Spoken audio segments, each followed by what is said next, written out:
పళనిస్వామి ఆ గదిని ఆ విరూపాక్ష గుహ దగ్గర శుభ్రం చేయలేదు, తాళం వేసేసి ఉంది, తాళం కూడా నాకు ఇవ్వలేదు అన్నారు. అంటే రమణ మహర్షి ఆయన వంక తిరిగి, పళనిస్వామి వంక తిరిగి, ఏమయ్యా నేను తాళంచి విమ్మన్నాను కదా, ఇవ్వలేదా, కావ్యకంఠులకు ఇచ్చేసేయి అన్నారు. ఆయన అన్నాడు లేచి నిలబడి, ఏమి అందులో సంసారం చేద్దామనే, నీకెందుకు విరూపాక్ష గుహ, ఎక్కడ కూర్చుని రాయకూడదు. విపరీతమైన ఆగ్రహం వచ్చేసింది కావ్యకంఠ గణపతి మునికి. వచ్చేసి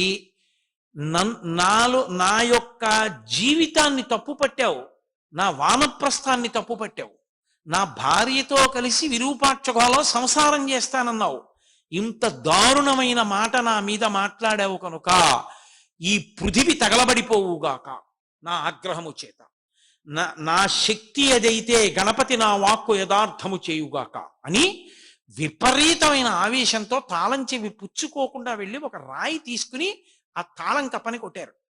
కొడితే ఆయనకి పరశురామ మంత్రాలు ఉన్నాయి, ఆ అగ్నిహోత్ర ప్రభావానికి తాళం ఊడి కింద పడిపోయింది. ఆ రాతికి అది పడదు. ఆయన వెంటనే గుహలోకి వెళ్ళిపోయారు.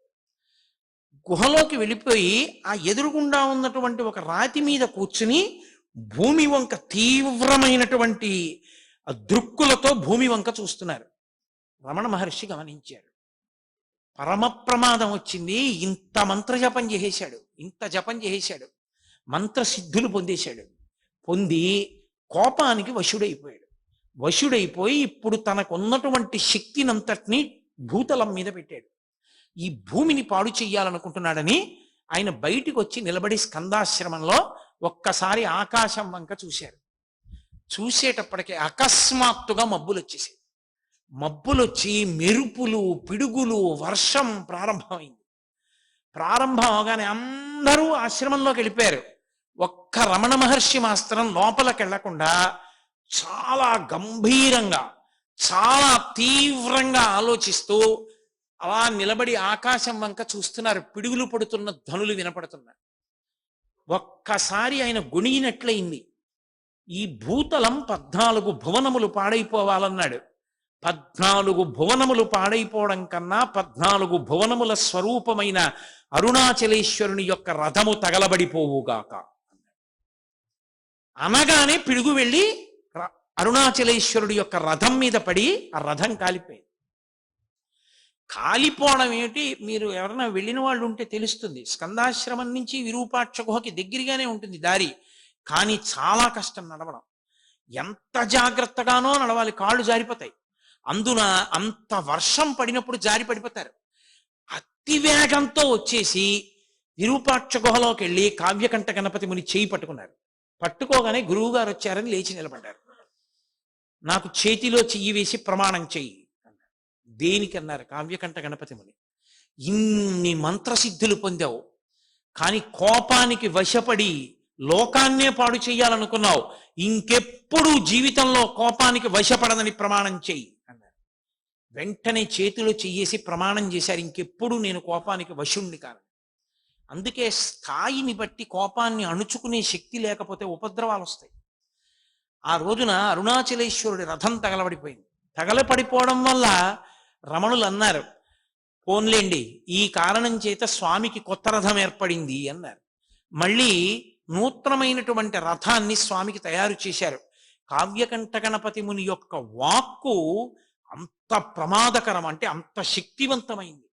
అన్ని మంత్రముల యొక్క ఉపాసన, అన్ని సిద్ధులను పొందారు మహానుభావుడైన. అటువంటి వ్యక్తి అరుణాచలంలోనే ఉండి స్కందాశ్రమానికి వెళ్ళిపోయారు. తర్వాత విరూపాక్ష గుహలో ఆయన కూర్చోలేకపోయారు. ఆ ఎండ వేడికి లోపల గాలి లేక, అందులో కూర్చోలేక భార్యని చెన్నై పంపించేసి ఆయన స్కందాశ్రమానికి వెళ్ళిపోయారు. వెళ్ళిపోయి ఆ స్కందాశ్రమంలో రమణ మహర్షితోటే కూర్చుని ఆ రమణ గీత పూర్తి చేశారు. ఆ రమణ గీత పూర్తయిపోయింది. పూర్తయిపోయిన తర్వాత ఆయన అసలు భగవాన్ రమణుల యొక్క తత్వం లోకంలో ప్రకాశించడానికి, రమణ వైభవం ప్రకాశించడానికి చాలా చాలా కారణభూతులైన వ్యక్తుల్లో ఒకరు కావ్యకంఠ గణపతి ముని. అసలు ఇంకా యథార్థంగా చెప్పాలంటే వాళ్ళిద్దరూ విఘ్నేశ్వర సుబ్రహ్మణ్య స్వరూపాలు. వాళ్ళిద్దరూ కలిసి జీవితంలో అపురూపమైన సంఘటనలకు కారణమయ్యారు అరుణాచల క్షేత్రంలో. ఇద్దరికీ అరుణాచల క్షేత్రంతో అంత సంబంధం.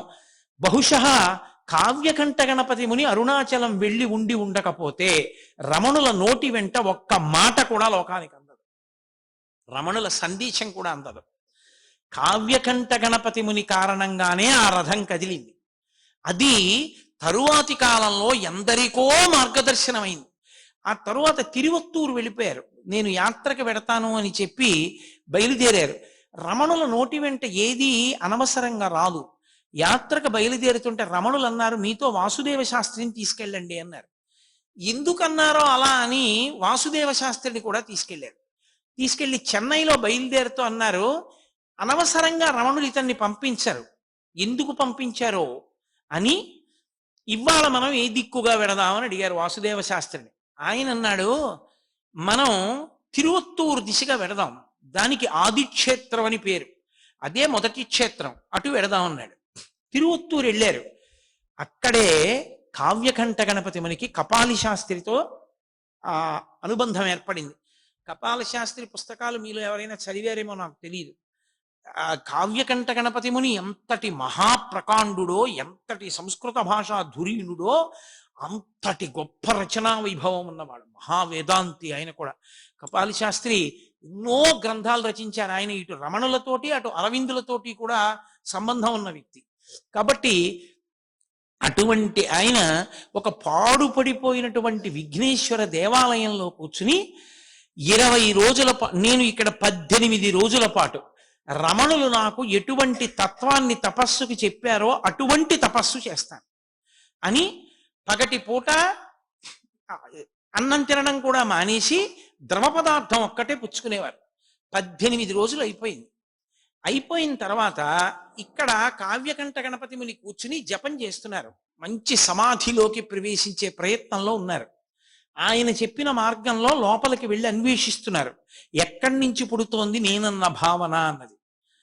ఆయన చేస్తుండగా సాయంకాలం 4 అలా అవుతుండగా విపరీతమైన నీరసం వచ్చేసి అసలు కూర్చోలేక శవాసనం వేసేసి శవాసనం మీ అందరికీ తెలిసిన్నదే, నేల మీద పడుకుని నా గురువు రమణ భగవానులు ఉంటే బావుణ్ణు అన్నారు. ఆశ్చర్యం ఏం జరిగిందంటే, అక్కడ అరుణాచలంలో రమణ మహర్షి ఎక్కడ కూర్చుని ఉన్నారో అక్కడి నుంచి ఒక్క ఎగురు పైకి ఎగిరి కింద పడ్డారు ఆసనం మీద. అక్కడ ఏమైందో తెలుసా, ఈయన ఎగిరి కింద పడే లోపల నా గురువు రమణులుంటే బావుణ్ణు అనుకున్నారు. అంతే. శవాసనం వేసి పడుకున్న కావ్యకంఠ గణపతి ముని యొక్క గుండెల మీద ఎడంచి పెట్టి గట్టిగా నొక్కి కుడి చేతిని ఆ బ్రహ్మరంధ్రం దగ్గర మాడు దగ్గర పెట్టి నొక్కారు రమణ మహర్షి. కొద్ది కాలం, నేను చెప్పినంతసేపు కూడా లేదు, ఇలా నొక్కారు. రమణులు వచ్చారని అర్థమైంది కావ్యకంఠ గణపతి మునికి. ఒక్కసారి దొల్లి ఆయన పాదములు చూద్దాం అనుకున్నారు, కానీ ఎడంచేత్తో గుండె నొక్కి పెట్టడంలో రమణుల స్పర్శ వలన పులకాంకిత గాత్రుడైపోయి ఒళ్ళంతా విద్యుద్వలయాలు ప్రవహిస్తున్నట్లుగా అయిపోయి ఆయన కదలలేకపోయారు, అలాగే ఉండిపోయారు. అంతే. ఇక్కడున్నవారు ఇక్కడే ఉన్నారు, అక్కడికి వెళ్ళారు. ఒక్కసారి ఆ రహస్యం బయట పెట్టారు రమణ మహర్షి. తన నోటి వెంట తానే ఒక్కసారి జారిపోయారు నోరు. అవును, తిరువత్తూరు క్షేత్రంలో ఫలానా చోట వెడుతున్నప్పుడు చీకటిగా ఉంటుంది, పాడుపడిపోయిన గణపతి దేవాలయం ఉంది కదూ అన్నారు. ఎప్పుడూ తిరువన్నామలై విడిచిపెట్టి వెళ్ళని వ్యక్తికి ఎలా తెలుసది? ఆయన వెళ్ళారు. అక్కడికి వెళ్ళి కావ్యకంఠ గణపతి మునికి సూక్ష్మ శరీరంతో వెళ్ళి హస్తదీక్ష ఇచ్చారు. బహుశః నాకు తెలిసినంత వరకు రమణుల వాంగ్మయంలో ఆయన హస్తదీక్ష పొందినటువంటి ఏకైక వ్యక్తి కావ్యకంఠ గణపతి ముని ఒక్కరే. ఆ తరువాత అక్కడ 20 రోజులు దీక్ష పూర్తి చేసేశారు. పూర్తి చేసి చాలా ప్రదేశాలు తిరిగారు, వచ్చారు. ఆ మహాతల్లి కావ్యకంఠ గణపతి ముని యొక్క భార్య గారు విశేషంగా మంత్రజపం చేసేవారు. ఆవిడ కూడా మంత్రజపం చేసే వాళ్ళకి ఎప్పుడైనా దృష్టి మరలిపోతోంది అనుకోండి, వాళ్ళు ఏం చేస్తారంటే కాస్త విభూతి తీసి నోట్లో వేసుకుంటూ ఉంటారు. ఆవిడికి తరచుగా విభూతి తీసుకోవడం అలవాటు. అలా అస్తమానం విభూతి తీసుకోవడం వల్ల ఏమైపోయిందంటే ఆవిడ నెత్తురంతా విభూతి కలిసిపోయి గడ్డల కింద ఏర్పడిపోయి ఆవిడకి ప్రాణోత్క్రమణ కాలం ఆసన్నం అయిపోయి ఆవిడ ప్రాణం విడిచిపెట్టేసే ముందు కూడా మంత్రజపం చేస్తూనే ప్రాణం వదిలిపెట్టేసింది.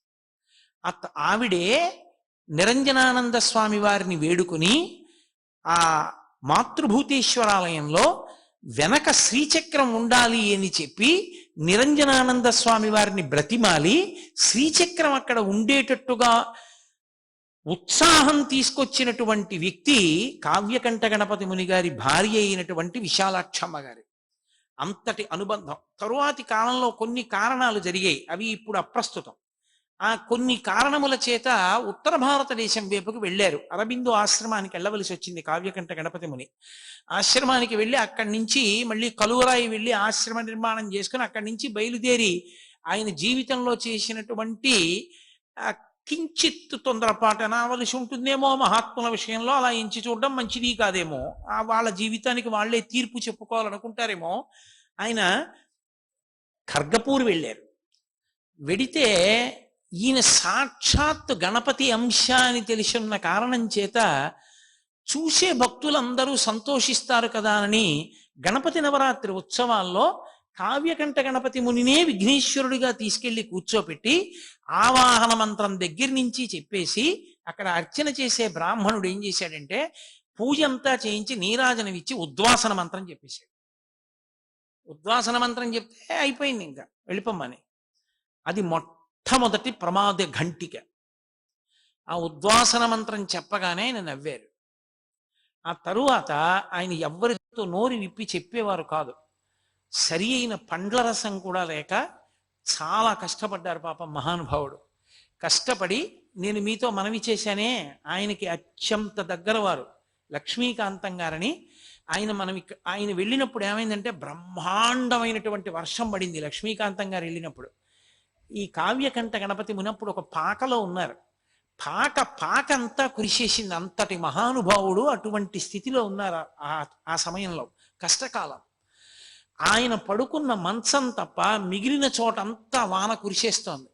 లక్ష్మీకాంతం గారు అన్నారు, ఎందుకు ఇక్కడ ఆ ఖర్గపూర్లోని తెలిసి ఉన్నటువంటి మిత్రుడు ఉన్నాడు, అతని ఇంటికి వెళ్ళిపోదురు కానీ పోనీ మీకు ఏదైనా సమయం ఉంటే చెప్పండి, ముహూర్తం ఉంటే అప్పుడే వెడదాం అన్నారు.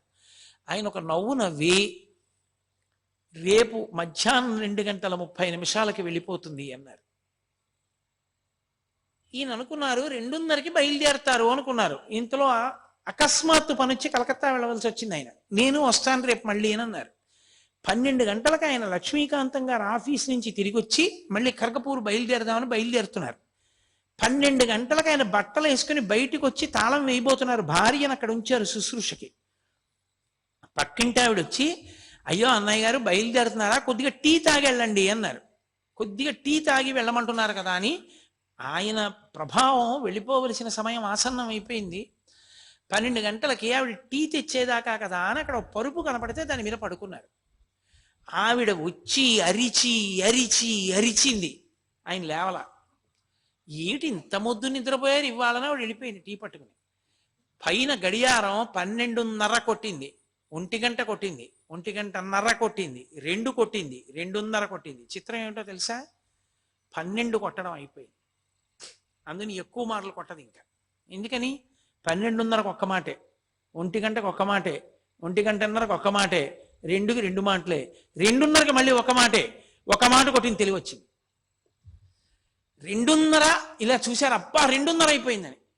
అకస్మాత్తుగా 2:30కి పాక విడిచిపెట్టి వెళ్ళడం కాదు, శరీరం విడిచిపెట్టేస్తున్నారనిపించింది. వదిలిపెట్టేశారు కావ్యకంఠ గణపతి ముని. ఆయన గబగబా బయలుదేరి వెళ్ళారు. ఏ సమయానికి తాను ఇల్లు మారతానన్నారో ఆ సమయానికి శరీరం వదిలేశారు. వదిలిపెట్టేసిన తర్వాత ఆయన శరీరాన్ని దహనం చేయాలా సమాధి చెయ్యాలా అనో పెద్ద చర్చ. అంటే ఆయన యజ్ఞోపవీతాన్ని విడిచిపెట్టలేదు. ఆ కారణం చేత ఆయనకి సమాధి ఇష్టం లేదు, సన్యాసాశ్రమ స్వీకారంగా భావన చేయడానికి వీల్లేదని ఆయన్ని దహనమే చేశారు. రమణుల గురించి మాట్లాడేటప్పుడు, అరుణాచలం గురించి మాట్లాడేటప్పుడు కావ్యకంఠ గణపతి ముని గురించి ప్రస్తావించకపోతే అసలు దానికి పరిపూర్ణత రాదు. అందుకని ప్రత్యేకంగా నేను కావ్యకంఠ గణపతి ముని గురించి మాట్లాడుతూ మిగిలిన భాగాన్నంతటినీ పక్కన పెట్టేశాను. ఒక్క అరుణాచల సంబంధం ఒకటే నేను ప్రస్తావన చేశాను. చిత్రం ఏంటంటే ఆయనకి అనారోగ్యంగా ఉండి బ్రతకరేమోనని అనుమానం వచ్చినప్పుడు 2 టెలిగ్రాములు ఇచ్చారు రమణ మహర్షికి. మళ్ళీ రిప్లై టెలిగ్రాములు వచ్చాయి. రమణ మహర్షికి చూపించాం, ఆయన ఆరోగ్యం ఆందోళనకరంగా ఉందని. భగవాన్ చూసి పక్కన పెట్టేశారు, ఏమీ మాట్లాడలేదు. రమణులకి కూడా తెలుసు అయిపోయింది అవతార పరిసమాప్తి అని. కాబట్టి రమణుల కన్నా ముందే అవతార పరిసమాప్తి చేసినటువంటి వారు కావ్యకంఠ గణపతి ముని. కాబట్టి అలా సిద్ధి పొందారు మహానుభావుడు. ఆయన రమణుల యొక్క సమన్వయంలో అన్ని అద్భుతమైనటువంటి విశేషాలు జరిగాయి. పరమేశ్వరుడు ఈ ప్రపంచంలో ఎవరిని ఎందుకు సృష్టిస్తాడు అన్నదానికి ఏదో ఒక హేతు ఉంటుంది. ఎందుచేత అంటే ఆయన సృష్టి యందు అయోమయం ఉండదు. వికసనము అని సృష్టి యందు చాలా స్పష్టమైనటువంటి అవగాహనతో ఒక వ్యూహంతో ఈశ్వరుడు ఈ సృష్టి కార్యక్రమాన్ని నిర్వహణ చేస్తూ ఉంటాడు. అందుచేత ఈ ప్రపంచంలోకి వచ్చేటటువంటి ప్రతి జీవి కూడా ఏదో ఒక విషయం కోసమే వస్తూ ఉంటారు. ఆయా జీవుల యొక్క పూర్వజన్మలలో చేసినటువంటి పాపపుణ్యాల్ని దృష్టిలో పెట్టుకుని సుఖదుఖములుగా నిర్ణయం చేసి ఈ జన్మలో ఇలా అనుభవించవలసి ఉంటుంది అని ఈశ్వరుడు వాళ్ళని తీసుకొస్తాడు. అందుకే భగవాన్ రమణులు ఒకటికి 10 మాటలు ఒకటే మాట చెప్తూ ఉండేవారు. ఎవరు ఎన్ని చేసినా జరగవలసినది జరుగుతూ ఉంటుంది అంటుండేవారు. కారణం ఏమిటంటే అదే పరమాచార్య స్వామి వారు కూడా తరచుగా అంటూ ఉండేవారు, ఒక వ్యక్తి ఈ దుఃఖాన్ని ఈ జన్మలో ఇలా అనుభవించాలి అని ఈశ్వరుడు నిర్ణయం చేస్తే అది అలాగే జరుగుతుంది. కానీ ఏ వ్యక్తి జీవితానికి పరమార్థం లేకపోవడం అన్నది ఉండదు. కారణం ఏమి అంటే బుద్ధి అని ఒకటి ఇస్తాడు. ఆ బుద్ధిని సక్రమంగా వినియోగించుకున్న నాడు బాహ్యంలో అందరికీ అబ్బా ఎంత కష్టంతో కూడుకున్న జీవితమో అనిపించినటువంటి వ్యక్తి అద్భుతమైనటువంటి స్థితిని పొంది మళ్ళీ పునరావృత్తిని పొందవలసిన అవసరం లేనటువంటి శాశ్వతమైన శివసాయుధ్య స్థితిని పొందడానికి కూడా అవకాశం ఏర్పడుతుంది. ఇది నిరూపణం చేసేటటువంటి ఒక అద్భుతమైనటువంటి వ్యక్తి యొక్క గాథ భగవాన్ రమణుల జీవితంతో ముడిపడింది. సూరి నాగమ్మ గారని ఆధునిక కాలంలో భగవాన్ రమణ మహర్షి యొక్క తత్వాన్ని తెలుసుకోవాలి అనుకున్న వాళ్ళందరూ కూడా తప్పకుండా చదివేటటువంటి గ్రంథాలు 2 ఉంటాయి. ఒకటి శ్రీ రమణలీల అని కృష్ణ భిక్షు అన్న ఆయన రచన చేశారు, చాలా అద్భుతమైనటువంటి గ్రంథం. అలాగే సూరి నాగమ్మ గారి లేఖలు. ఆవిడ పుట్టుకతో నిజంగా అయ్య బాబోయ్ ఇన్ని కష్టాలా ఒక్క మనిషికి అనిపిస్తుంది. అసలు ఈవిడ కష్టాలు అనుభవించడానికే పుట్టిందా అన్నట్టుగా పుట్టారు ఆవిడ మహాతల్లి. మనకి కృష్ణా జిల్లాలో విజయవాడ దగ్గర మంగళగిరికి 30 కిలోమీటర్ల దూరంలో 30 మైళ్ళ దూరంలో ఒక గ్రామం. ఆ గ్రామం ఆ కొలను రాయి అని, ఆ గ్రామానికి పక్కనే కలువ కొలను. ఆ కలువ కొలను అనబడేటటువంటి గ్రామంలో భోగీశ్వరుడు అన్న పేరుతో పరమేశ్వరుడు ఆరాధింపబడుతుండేవాడు, శివాలయం. ఆ గ్రామంలో ఒక గొప్ప కుటుంబం, చాలా పెద్ద ఇల్లుట వారిది. అటువంటి ఇంటికి యజమానిగా ఉండి చక్కగా సంతానంతో సంతోషంగా ఉన్నటువంటి వ్యక్తి ఒకరున్నారు. ఆయన పేరు దోర్బల చినవేంకట శాస్త్రి గారు అని. వారికి పెద్ద కొడుకు పేరు వెంకట వ్యాఘ్ర నృసింహశాస్త్రి. తర్వాత కుమార్తె, ఆమె పేరు కనకదుర్గ. ఆ తర్వాత మళ్ళీ ఇంకొక కొడుకు, ఆయన పేరు శేషాద్రి శాస్త్రి. ఆ తర్వాత ఇంకొక కొడుకు శోభనాద్రి శాస్త్రి. ఆ తర్వాత ఒక కూతురు, ఆమెకి నాగమ్మ అని పేరుంచారు. ఇంతమంది అన్నదమ్ములు, ఇంతమంది అన్నలు, అక్క, వాళ్ళకి చెల్లెలుగా పుట్టారు. ఈ చినవేంకట శాస్త్రి గారి యొక్క కుమార్తెగా పుట్టినటువంటి నాగమ్మ గారి యొక్క దురదృష్టం ఏమిటంటే ఆమె 4వ ఏటనే తండ్రి గారు శరీరాన్ని విడిచిపెట్టేశారు. 10వ ఏడు వచ్చేటప్పటికి తల్లిగారు శరీరాన్ని విడిచిపెట్టేశారు. ఆవిడికి 11వ ఏడు కూడా రాకముందే ఏలూరు పట్టణంలో ఉండేటటువంటి సూరి రామావధాన్ల గారు అనబడేటటువంటి ఒకరి కుమారుడితోటి ఆమెకి వివాహం చేశారు. ఆమె ఇంకా ఆయనతో కలిసి సాంసారికమైన జీవనము ప్రారంభము చెయ్యకముందే భర్తగారు శరీరం విడిచిపెట్టేశారు.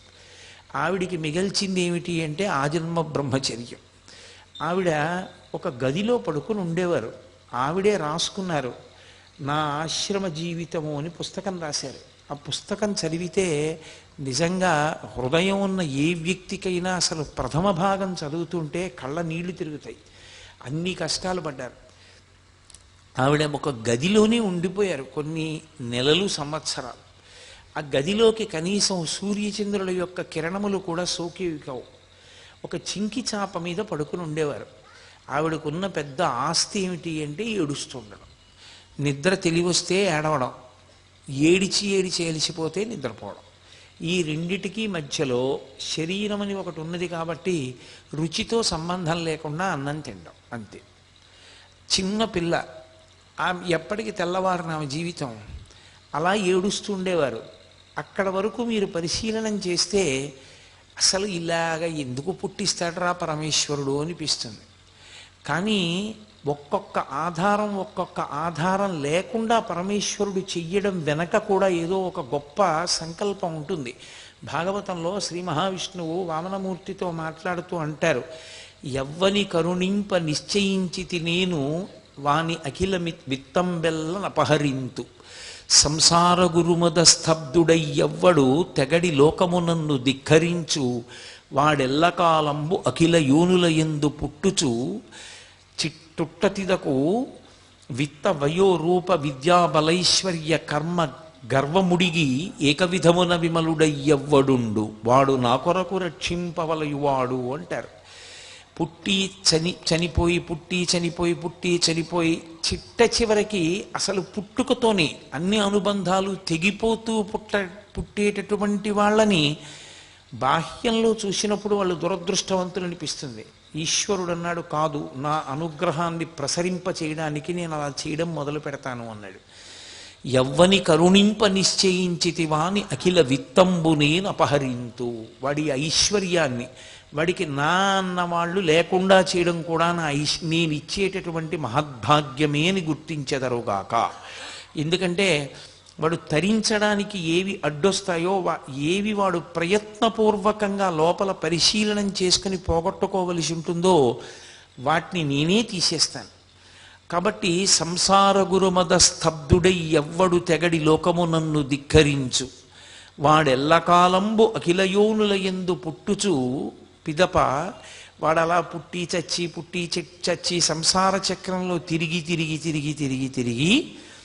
తుట్టతుదన విత్త వయోరూప విద్యా బలైశ్వర్య కర్మ జన్మ గర్వముడిగి ఏకవిధమున విమలుడై ఎవ్వడుండు వాడు నా కొరకు రక్షింపవలయువాడు అంటాడు.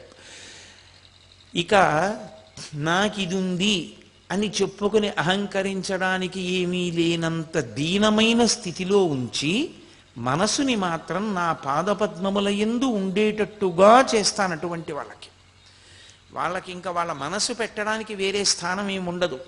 కాబట్టి అయితే ఒకటి, అలా ఉన్న వాళ్ళందరూ ఈశ్వరుని యందు మనసు పెడతారా అంటే దాని మీద తీర్పేం లేదు. ఏ బంధాన్ని ఈశ్వరుడు కల్పించకపోయినా అనేక బంధాలని తరువాత కల్పించుకునే వాళ్ళు ఉండొచ్చు. ఈశ్వరుడు ఏ బంధాన్ని ఇవ్వకపోయిన కారణం చేత పరమేశ్వరుని యందే మనసు పెట్టగలిగినటువంటి లక్షణం ఏర్పడడానికి పుట్టుకతో భక్తి వాసన కూడా ఉండాలి.